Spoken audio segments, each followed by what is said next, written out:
Anyways, today's video is, as it says, a spectacular spectrum, which is what I called my latest comic, and it was about how people on like autistic people, every single one of us is different, and it's just there seems to be so much misunderstanding with how not every autistic person is exactly the same. I'm not exactly sure where the heck this belief came from, but there seems to be this, I don't know, this misunderstanding that, oh, so you're autistic? Well, you don't act like my 12-year-old son, thusly you can't be autistic. And I really don't understand where this belief came from. But yeah, every single person, whether autistic or not, is different. And one thing that I guess comes from this misunderstanding is you get autistic people who have what is it called? Imposter syndrome. You get imposter syndrome. And I've read about this in comments and messages, and I've gone through it as well. And that is, autistic people wondering, am I really autistic? It's like, oh, but I can, I can maintain eye contact, or I'm extroverted, or something like this. And so because of the stereotype of, oh, autistic people can't maintain eye contact, no autistic person can maintain eye contact, no autistic person can be extroverted, these stereotypes and misunderstandings cause autistic people to go, oh, then maybe I'm not autistic. And yeah, I've gone through that too. And I'm even like, people like me who are actually diagnosed, question our diagnosis. And it can be very harmful for people, because here you have this view of autism mostly created by neurotypicals.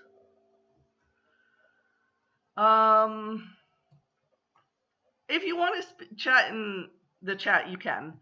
Go right ahead. I know there's not a lot of you, but you know what? It's fine. But yeah, you have this view of autism, mostly made by neurotypicals, that is, does more harm than good. You get you get your Sheldon Coopers, you got your Rain Mans or Rain Men, and you see these stereotypes often written by neurotypicals, and so other neurotypicals look at it and go, oh, that's autism. And so then suddenly you have us autistics being like, wait, so that's autism? Well, then I guess I'm not. But yeah, it's basically like the number of times I've had people message me being like, I don't know if I'm actually autistic because of, this. I think, it's like I'm autistic, but I'm not sure. Maybe it's because of this. And, and it's just sort of like we put a spotlight on specific Alan McBain, before being diagnosed, I used to regularly say to friends and family, I am not Sheldon. Yeah. Yeah, that's the thing. Is you have to basically explain yourself and be like, no, this is not who I am. I am me. Just because I have autism does not mean I am exactly like this character. And it can be so infuriating. And it's one reason, I Monique Aresia. Hello, I'm doing pretty well. Just a bit of roller coaster as I just got diagnosed 5 days ago. Oh, congratulations! I'm so happy for you.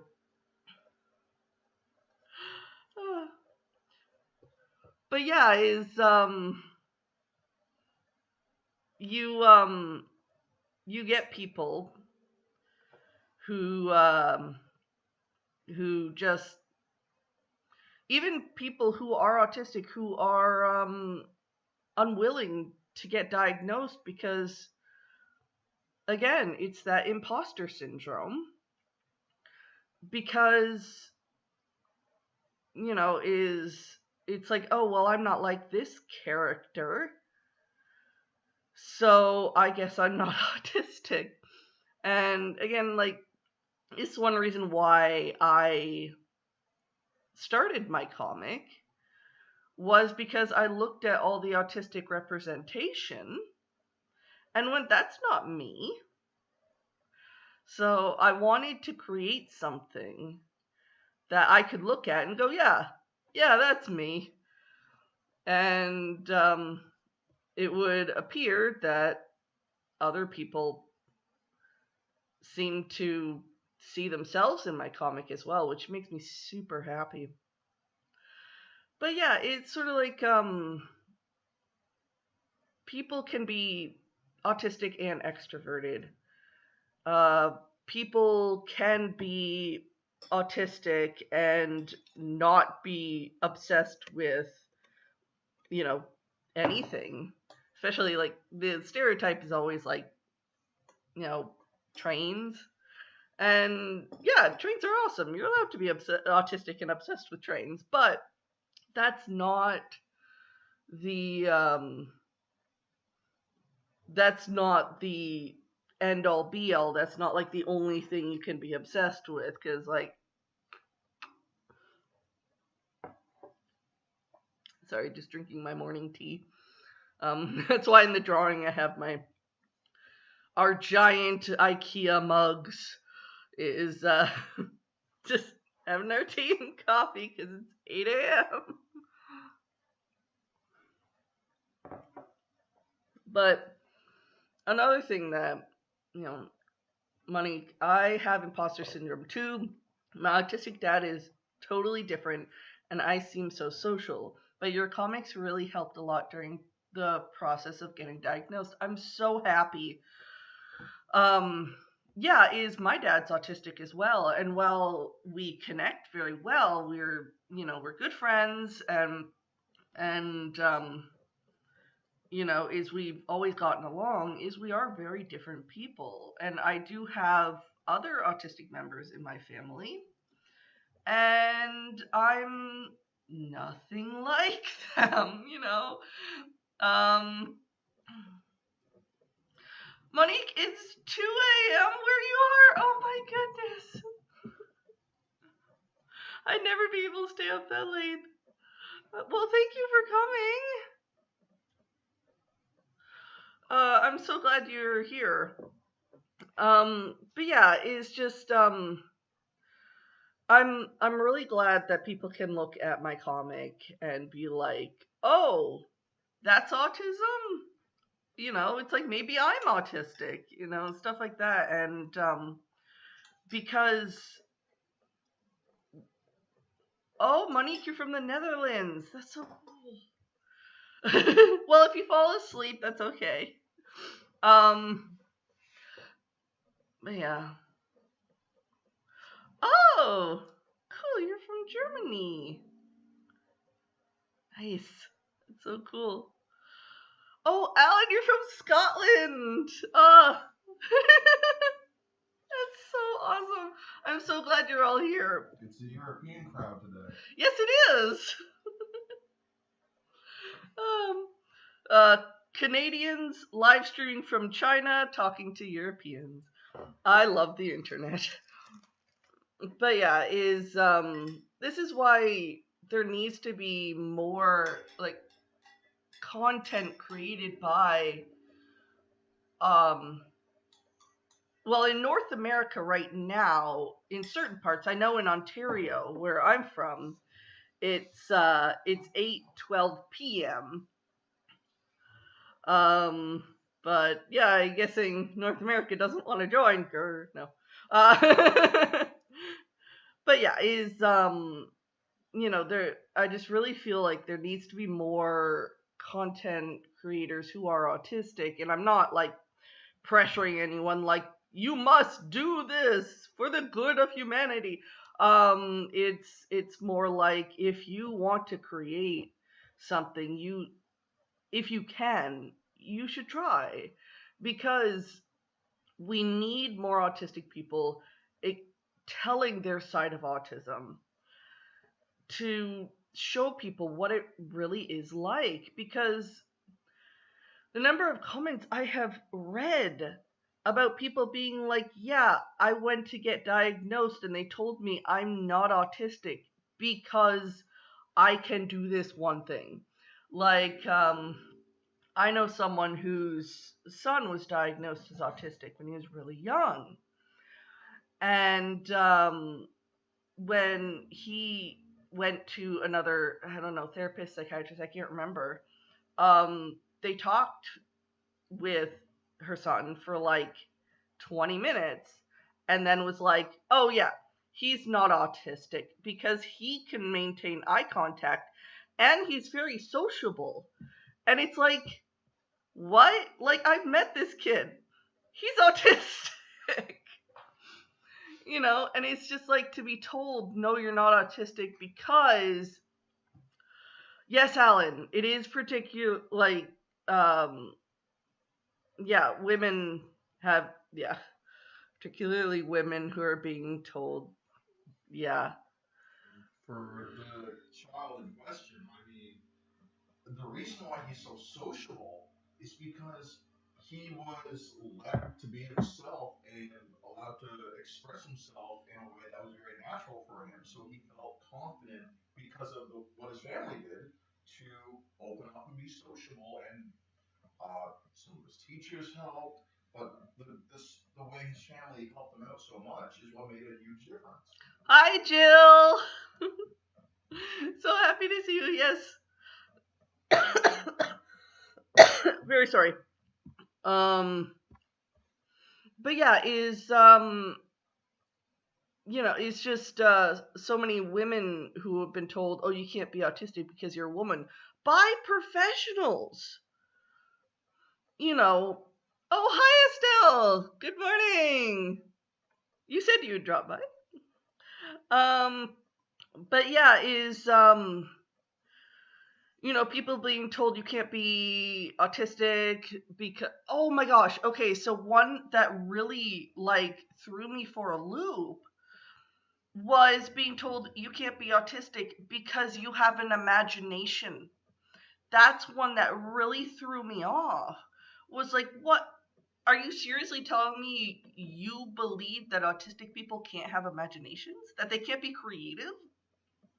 Like, my entire childhood was spent in my head, you know?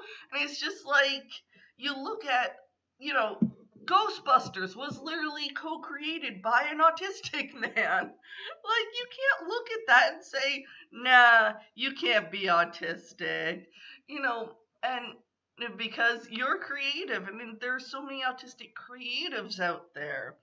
And it's just, you get these weird misconceptions, and it just baffles me. Monique, that's so weird. I know so many amazing autistic writers and creators. Yeah, There are so many autistic creatives out there, and yet it's believed by some who that it's like, oh, autistic people can't be creative, and it just makes no sense. Estelle, I know people who spoke their own language for the first few years of their lives. Is that creativity? Oh, that's actually really cool. Um, Making your own language. Um, but yeah, is I just man, I have trouble learning a real language, let alone creating my own. That's amazing. Uh, um, but yeah, it is just this is one reason why I will always be in support of I will always be in support of self-diagnosis, because there's, you know, out there are professionals who are trained to diagnose autism, and some of the ideas they have about what autism is, it literally gets in the way of people getting diagnosed. And it's just sort of like, for some people it's literally just the misconceptions of autism that gets it that is the roadblock between them and an official diagnosis. Is so like, every time I post a comic in support of self-diagnosis, I always get some backlash. Is there's always somebody who has to tell me I'm wrong. And it's just sort of like, I can't stand that kind of gatekeeping, especially when you actually know and understand, the hardships some people go through just to get a diagnosis. It's not easy. And with understanding so many misconceptions about autism, how, you know, Estelle, I used to be one of those people, I'm sorry to say, yes, but you're not anymore. And that's the important thing. You learned, and that's awesome. And, is we learn and we grow. But it's just sort of, I know a lot of people who, I remember one commenter getting really upset and, going on and on about why self-diagnosis is not valid. And in the end, it turns out they didn't realize that in some countries it costs money to get diagnosed. I'm guessing this person was fairly young. But it's just like, there's so much that people don't realize about, how difficult it is to get a diagnosis, and how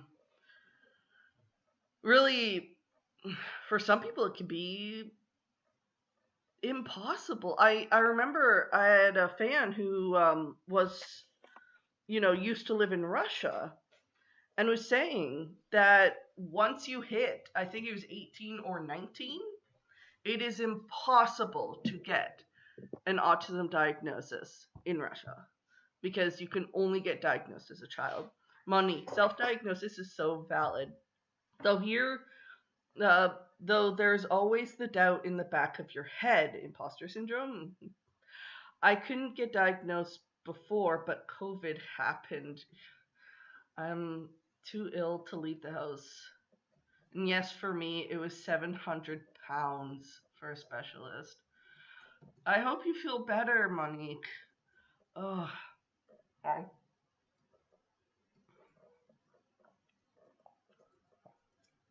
Hi, Nick. Sorry, just drinking my tea.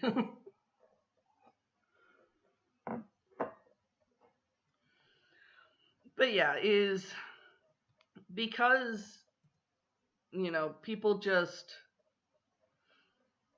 the more people understand about autism, how difficult it can get to diagnose, is the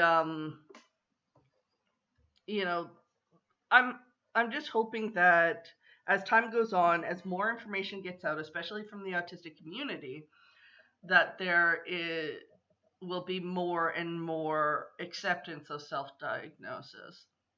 And of course, with one issue with being, an autistic person trying to get information out about autism is, of course, you get, you know, neurotypicals who want to speak for autistic people but end up speaking over. Estelle, hey, can I try to nuance self-diagnosis, because there would be much rarer cases if faking it or being diagnosed, but any autism community should be able to tell the difference easily.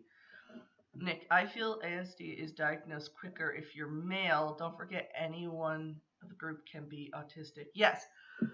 Um, yeah, it is easier for men. That doesn't mean that it is easy. It's just easier. Um, um,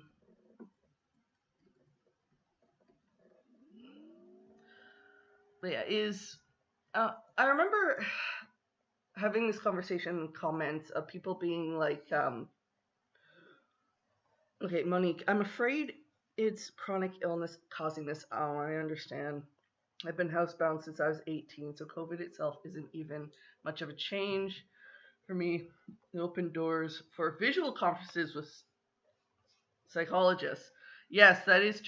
It is interesting how when COVID happened and affected everyone, suddenly there were, you know, more accessible ways to do things. It's sort of like that would help people who have disabilities or are chronically ill. It's like it wasn't until it started affecting able-bodied, neurotypical people that suddenly it was, oh yes, we can be accessible. We just didn't want to before.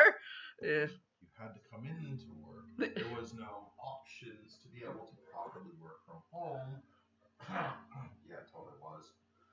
It's a fascinating situation, and so many different tools are now out there to let things happen that it's shocking how accessible everything has become. Yeah. Estelle, hey, even under a relatively good system in Australia, one of my friends found it just about impossible to get a diagnosis as an adult. Yeah. Is no matter how good a system is, there's always going to be problems, I feel. Like, again, it's a situation where, like, autism diagnosis, getting training. Oh my gosh.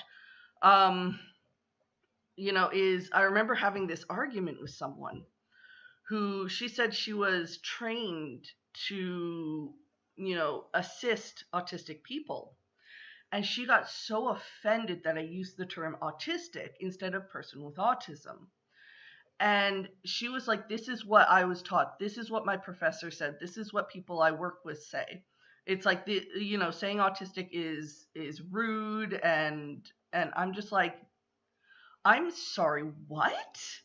And I had to explain to her, like, this entire time, and it was a comment on my comic.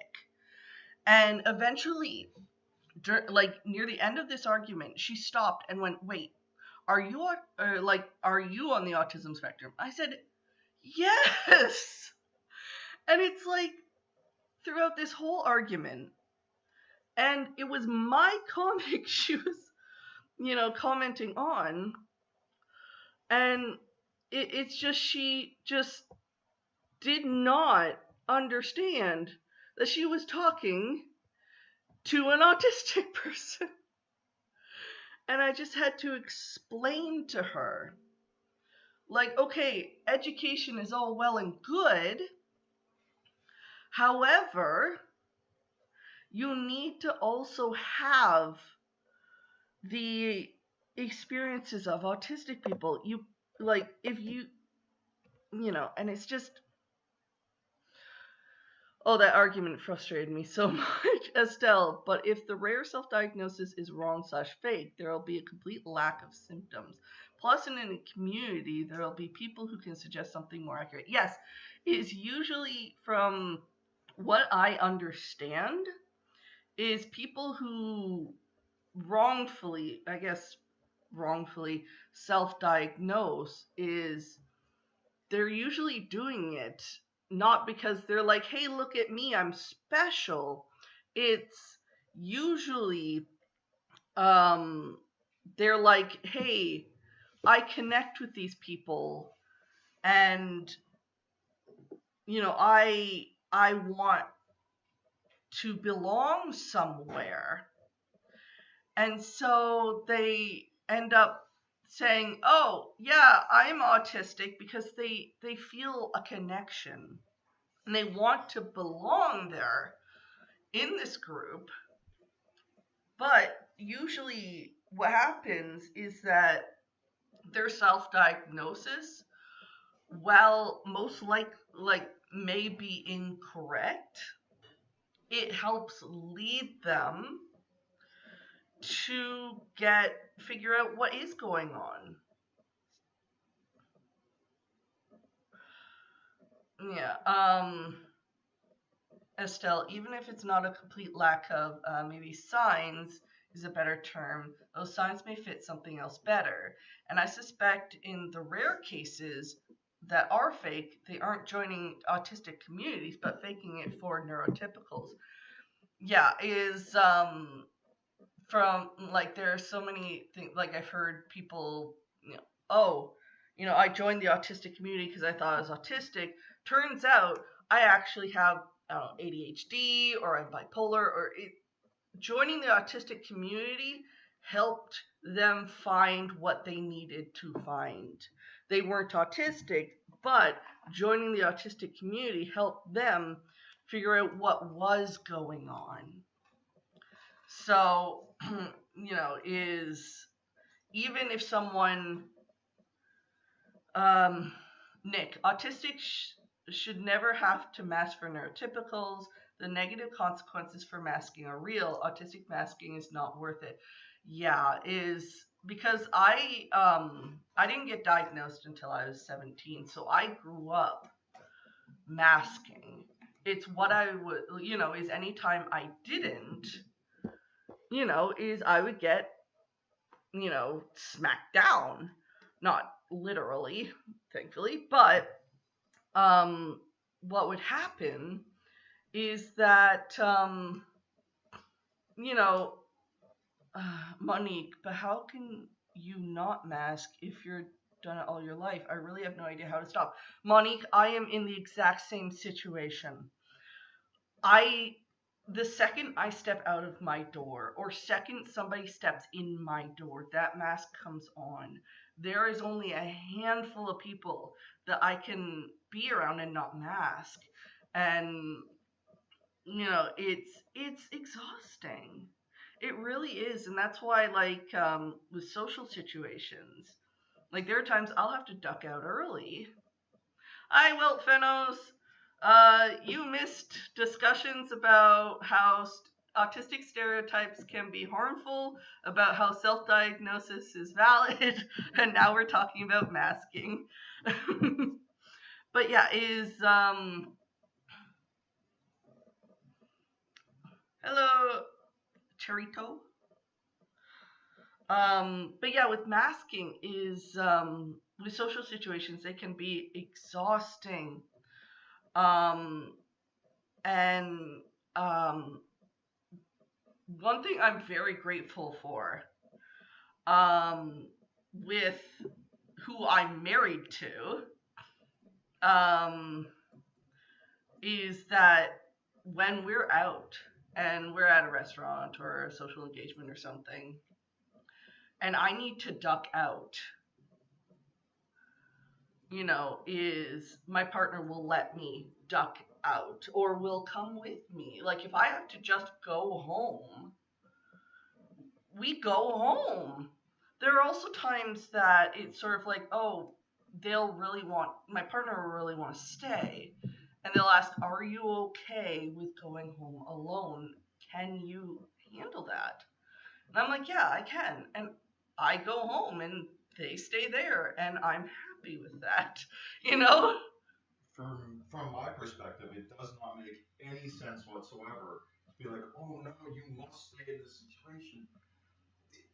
Yes, we're a couple, but we don't have to do everything together. That doesn't make any sense. And if you gotta go, I mean, you gotta go. Yeah.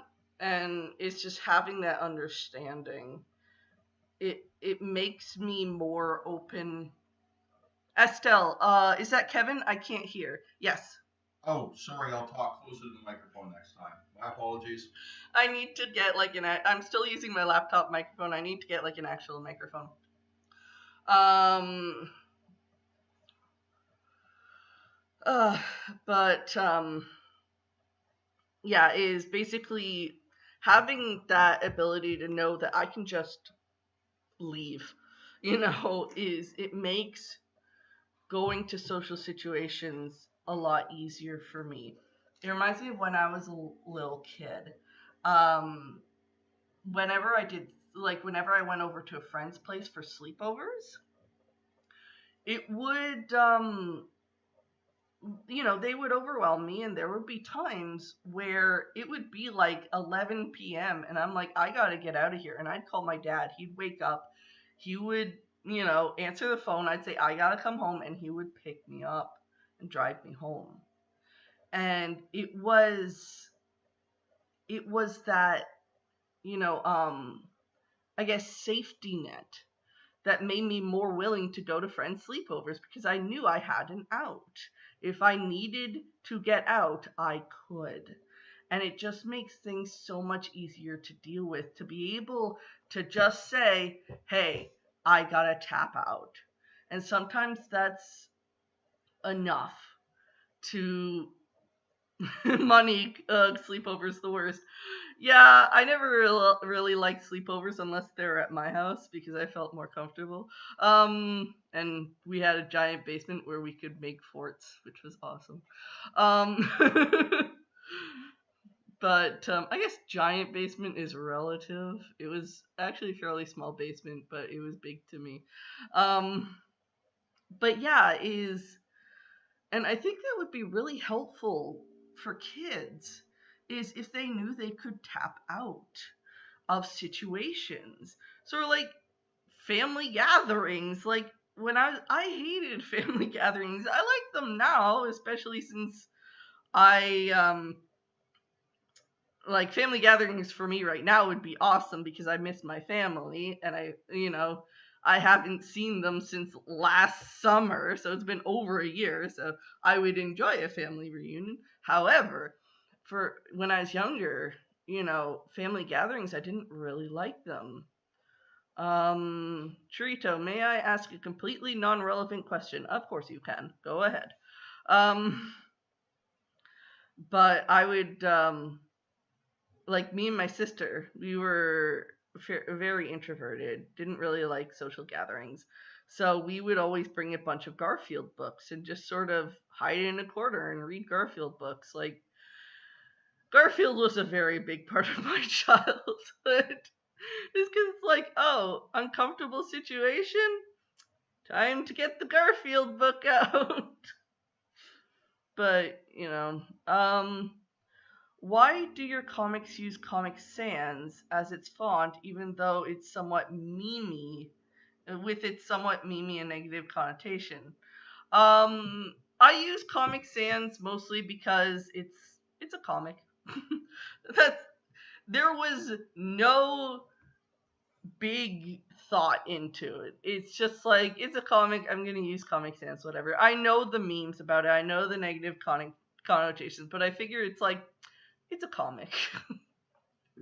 Can I be honest? I thought you used it because Comic Sans is actually the reading disorder. I can't remember. Dyslexia? Dyslexia to actually identify the different characters. It's one of the easier fonts to read for them. I didn't know that. Cool. I honestly thought that's why you chose it. No, it was literally, I'm making a comic. Comic Sans! Monique, well, I got an encyclopedia for the same reason. I love my huge family to bits, but it can be overwhelming. Yes. On my dad's side of the family, it's a big family. But on my mom's side of the family, it's very tiny. So those social gatherings were easier. Estelle, my brother coped a lot of, my brother copped a lot of flack for bringing his laptop to family gatherings. I don't know how much was him being difficult and how much was neurotypical family members not understanding. It may have been a bit of both because my brother didn't like to talk to anyone at all. Yeah, I can understand that. But yeah, it may have been a bit of both because yes, we need like a way to cope, to deal with social situations, but also if he was a teenager, this just teenagers like to go against authority. It's like I really can't, like, I know I did that as a teenager. It's like, oh, I'm not allowed to do this thing? Okay, well, I'm gonna go do this thing. I didn't do it a lot, because I was always scared of repercussions, but I would do it sometimes. But yeah, is my guess it was probably more likely coping, just sort of as an escape. Yeah. As Kevin put, even neurotypicals will do that. Estelle, he was much more difficult than any of the rest of us at that age. Yeah. Some people can be like that. And it may have been just, he may have been going through a tough time. Monique, even as a teen, I followed all the rules. I think I missed out. I followed most of the rules, but not all. I tried to sometimes be a rebel, but my fear of, like, making people angry and, like, repercussions made me, like, not do that. Because it's sort of like, I dyed my hair, I got my ears pierced, all that stuff, and it's just sort of like, I never, yeah, I drank it underage, but not often, but it's still like I tried to rebel, but like in very tiny ways, but yeah, is just like I understand, like, for me during social situations, of course I have my phone, and going out to dinner with a group of friends is always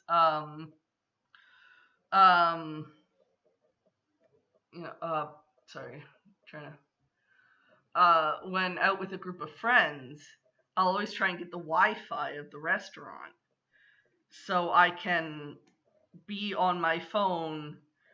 It's sort of like talk. Okay, I need to zone out for a couple of minutes. Okay, I'm good. Talk. Just that just couple minutes of escape every once in a while. So help me keep going. It's like an energy drink. Well, Finos, as a person who followed the rules and being a good little obedient son, I wish I would have rebelled. Yeah, it makes, like, again, like, I rebelled very, very little, but if I'd done it more, I wonder if I would have had more fun. Like, I had a sister who rebelled like crazy. Estelle, I didn't have a teenage phase until I was about 22. I was still in my teenage phase by 22. I think I got out of my teenage phase when I was 29. Maybe older, because I remember talking with my mother-in-law, is I was saying that with going, Estelle, does Canada have good internet as the US? Wi-Fi in restaurants and other public places have only come in recently. I'm not sure what it's like now. It was okay. Oh, you meant Australia. In Canada, I'm not super sure. Here in China, every place has Wi-Fi. Considering the fact that in China, one of the biggest forms of communication and also for paying for things is through their cell phones, they kind of need data and Wi-Fi everywhere. Money, come to Netherlands. We have absolutely best coverage. I still can't hear you, Kev. I wonder if it's because my voice is deep and the microphone doesn't like that. Not sure. I'm literally over the computer now. Well, how about we look and maybe order that one microphone? Yeah, looks like I'll have to do that.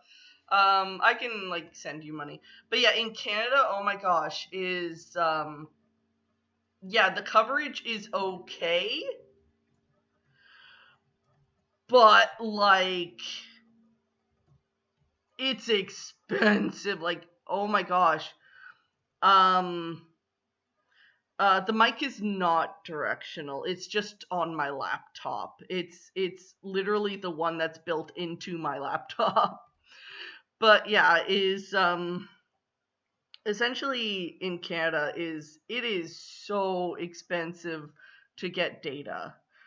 And it's like comparing the prices here in China and comparing the prices in China, like Canada, is just like oof, big oof. But yeah, is I'm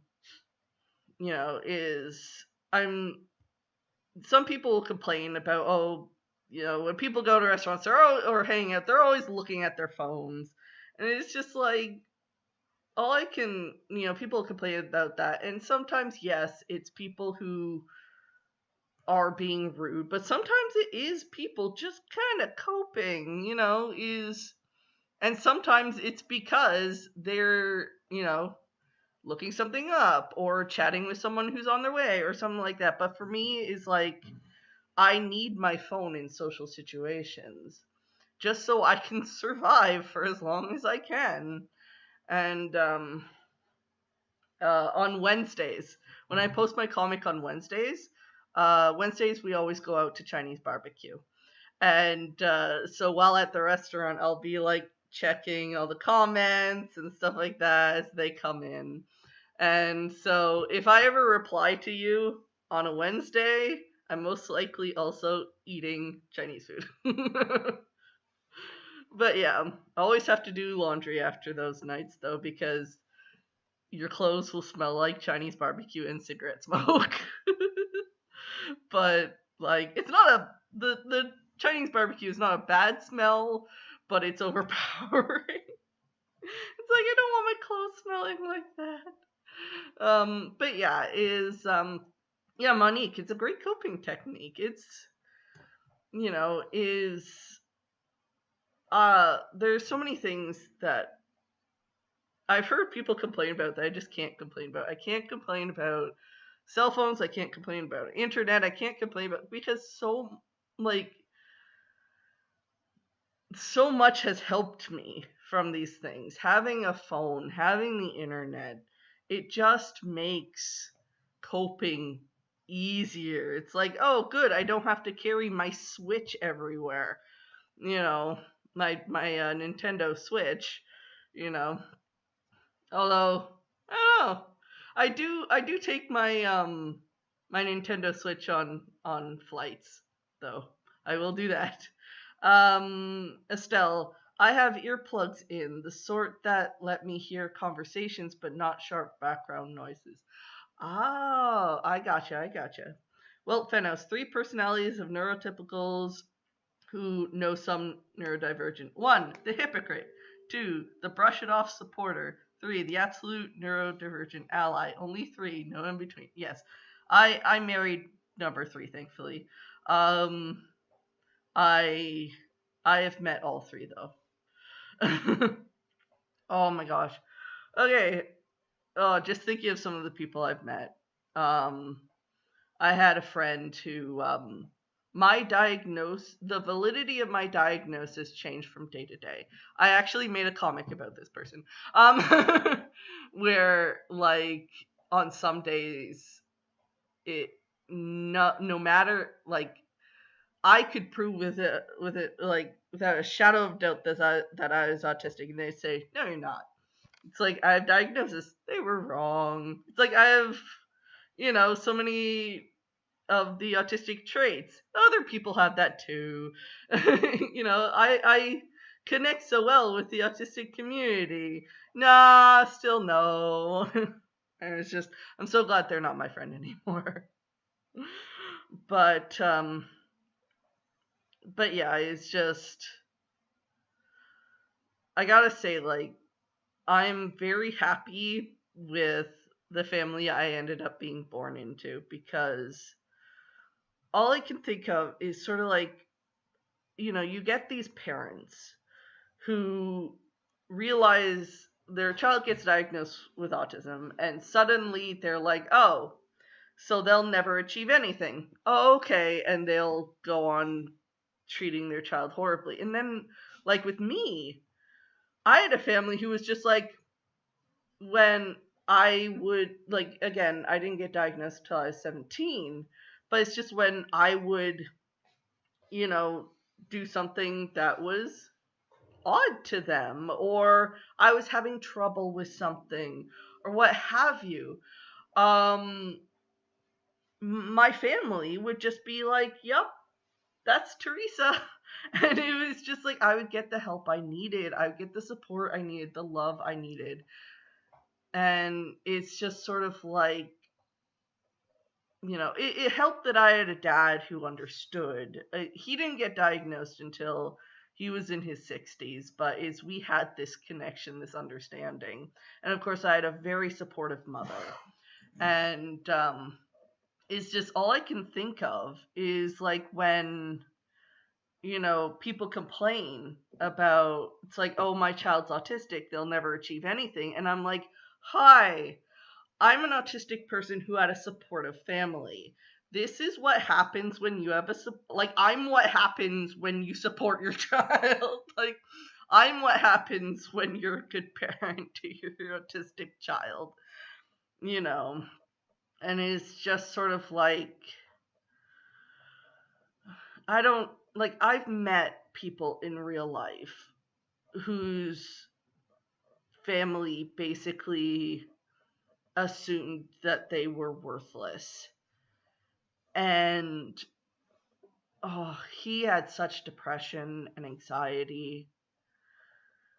Um, and it's just like, that could have been avoided. That could have been avoided.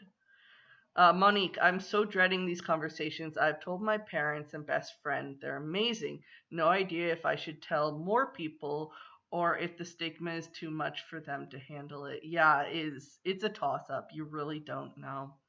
Well, Fenos, you're us but better. I am not better. I am not better than you. Trust me, if we are anything, we are equals. At best, I'm your equal. Nick, parents just love to push their autistic children to unrealistic expectations. Those parents should learn that it's not okay to undermine their kids. Yes. And this is why, like, I don't really like, I've put several times that, said several times, I do not like,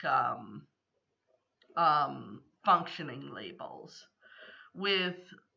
and that's the thing with like the term low functioning autistic is you get people, like you get kids who whose parents never let them grow, never let them do anything because they have the label of low functioning autistic.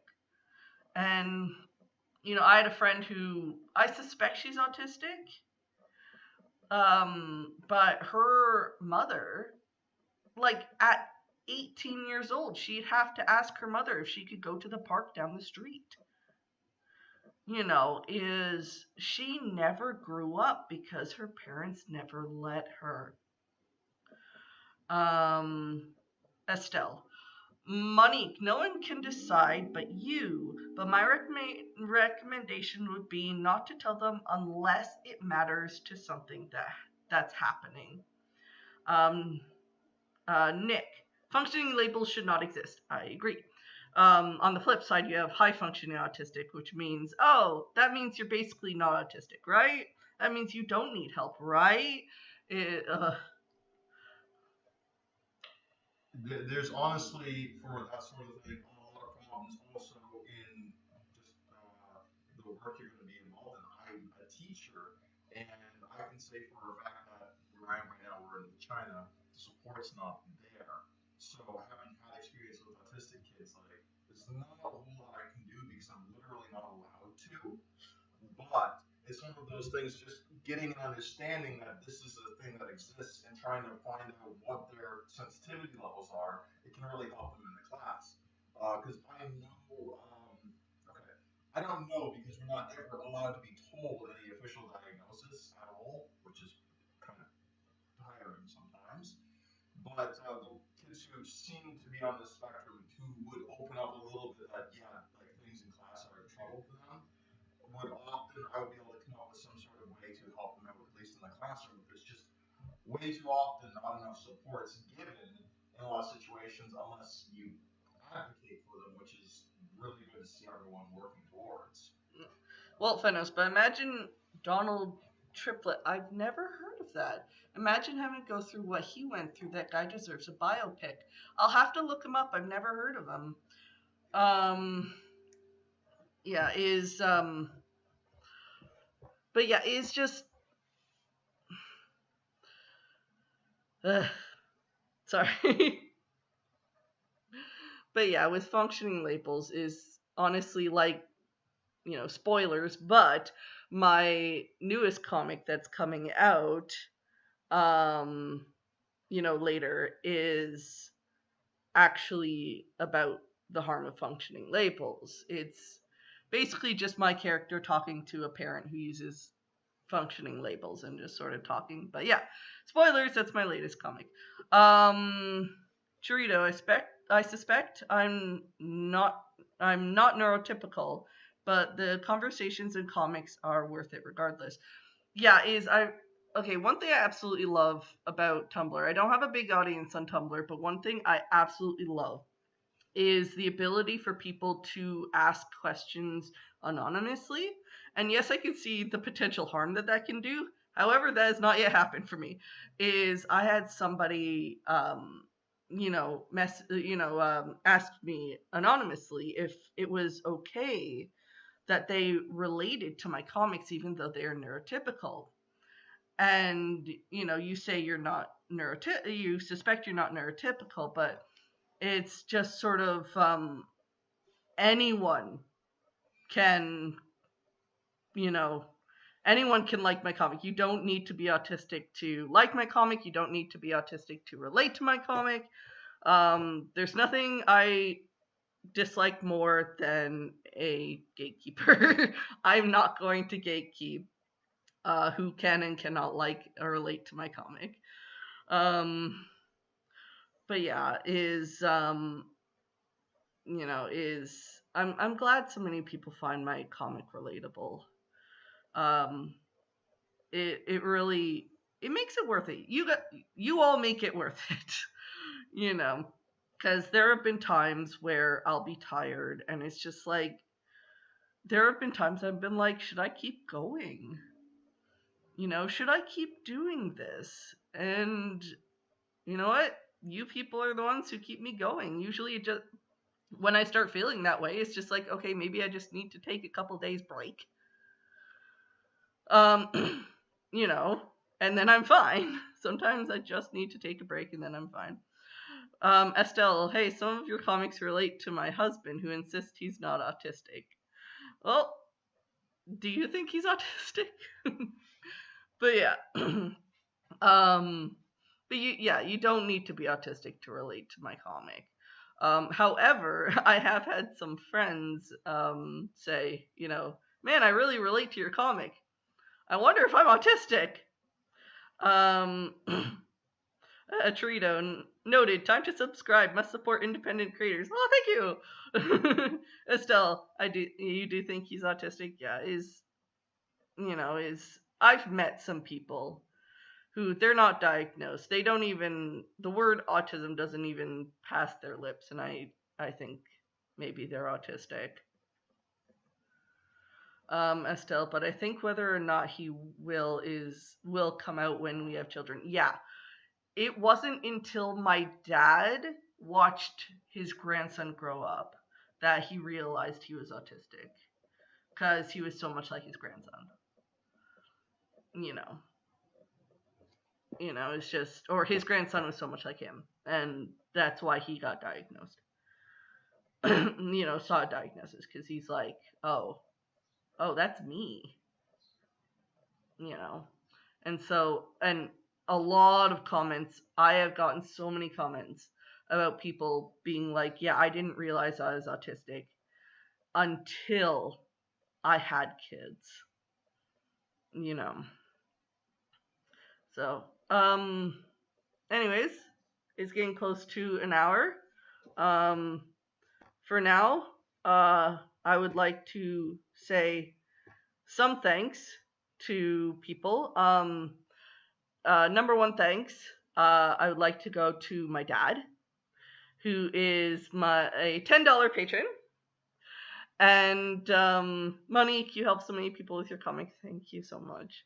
My dad is my one $10 patron. For $10 patrons I will make this sort of thing for you. You get nameplate, all that stuff. But yeah, my dad all throughout my life has always been one of my biggest supports. And of course, I would like to also do a shout out and thank you to my other patrons. So far, these aren't my only patrons, but they are the only ones who have so far said, yes, I can put their names on my video, because when the people who are my patrons now joined my Patreon, having their name on a live stream was not part of the deal.